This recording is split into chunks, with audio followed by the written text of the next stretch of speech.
What is up, everybody? We are back here for the third straight year breaking down the week one way too early betting locks. As you guys know, the NFL schedule was released yesterday, and along with every game, week 1 through week 18, they released some lines preemptively for these games, even though they're going to be going down in 4 months, and some of them are very interesting to prognosticate. Now, this is a bit of a warning. These are not official picks. I'll be coming out with those in around 4 months' time. And the picks do change up a bit. Sometimes I even fade myself later on with new intel and new updates because we don't really know who's going to be starting for all these teams. We do have injuries and things like that. But alas, we get into it here. We have 8 picks we're going over today. First, we got the Chiefs ring ceremony, and they're going to be playing against the Lions in this game. I did not think that they'd be playing against Detroit in this game, even though the Lions did have a bit of a breakout season last year at 9-8.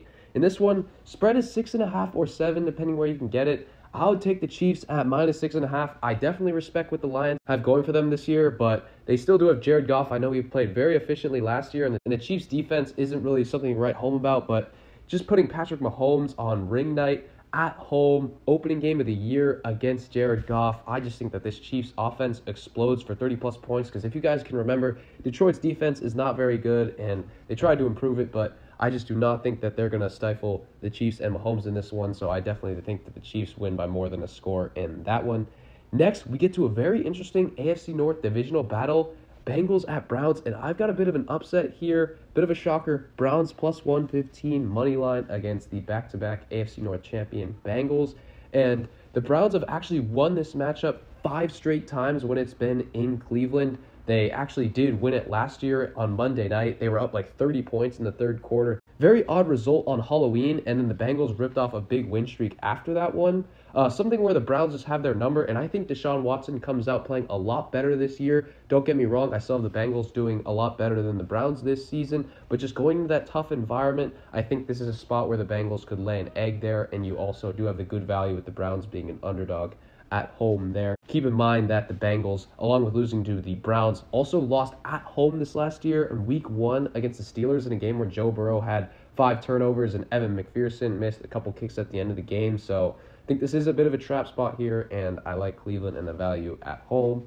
Then we go to another divisional game, Jaguars at Colts, and this one I think it's going to be very ugly. Give me the under 44.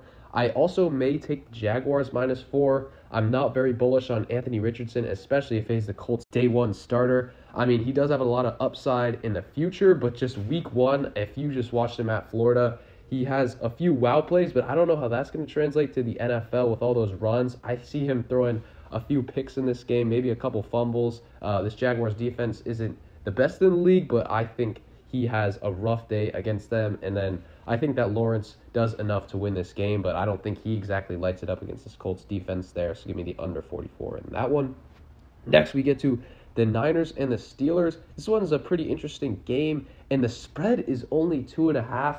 Now, there are a few reasons for this. Pittsburgh, very tough place to play, and the Steelers did go on a bit of a run last season. They actually did end up finishing 9-8. Kenny Pickett vastly improved towards the end of the season. But still, these two teams, I mean, the Niners going to the NFC Championship game, ripping off that big winning streak at the end of the season. They are a far superior team. You got to take the Niners -2.5 in this spot. They do have a bit of quarterback issues. Brock Purdy coming back from that elbow injury. Will he be able to play in this spot? You've got some people saying that Sam Darnold might be the starter in this game. I do not think that will be the case. I think it's going to be Lance, and he has a lot to prove in this one, as he's only played in bits and pieces throughout his short NFL career so far. But either way, I just think Kyle Shanahan will deal up a good game plan there. Maybe it's a very low-scoring game, but even so, I think the Niners have a better defense than Pittsburgh here. Give me the Niners to win this one, even if it's very sloppy in Pittsburgh there, only laying 2.5.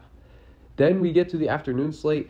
We've got a very interesting one between the Dolphins and the Chargers. Tua versus Justin Herbert. 2 finesse teams that will meet in a track meet here in a controlled environment. Give me the over 49. I think that Tua and this Dolphins offense will come back in roaring fashion. You guys remember how they were lighting it up in the beginning of last season? I think that's going to come back here, and the LA Chargers defense is not too good as we saw at the end of last season. So I think that the Dolphins definitely put up at least 21, 24 points And then you've got this Chargers team with Herbert. I think he's due for a breakout season, and he's already been great in his NFL career. And he has even more weapons at his display with Quentin Johnson from TCU already, with Mike Williams and Keenan Allen. So I just do not see a lot of defense here. And I see two great prolific offenses in this one. Give me the over 49 there. Next, we get to the Eagles-Patriots, and this one, I know it's a bit of a trap square spot for me here, but I'm taking the Eagles minus the 4 like Vegas wants me to. I just think that the Eagles are so much of a better team than the Patriots. I know they will be due for a little bit of regression here after an excellent season last year. They're going to be playing a tougher schedule this year, and I think they'll get a little worse injury luck, along with teams gunning for them because they were the NFC champions last year. But in this spot going into New England, I just think that they're the far superior team. I mean, Jalen Hurts is just so much better than Mac Jones in this one, so I've got to take the Eagles to win by more than 4 points there. Similarly, we get to Sunday Night Football, and I'm taking the Cowboys minus 2.5 in New York against the Giants. I know this atmosphere is going to be buzzing in week 1 after the Giants had such a great season last year for their standards, and Daniel Jones looked great, got paid big time this offseason. They're obviously coming back with Saquon Barkley, added Darren Waller. Still, the receiving core is reeling just a bit, but the defense is looking solid. Cowboys lost Zeke, but I do not think that that hinders them very much.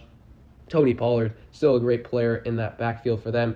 And I just think this is a big spot for Dak Prescott Sunday Night Football in first week of the season against Daniel Jones, who just got paid. Give me the Cowboys to win this one. I think Dak shows that him and this Cowboys offense is better than the Giants. I think they will be able to carve them up there in a big-time spot, only laying the 2.5 points. I love the Cowboys there.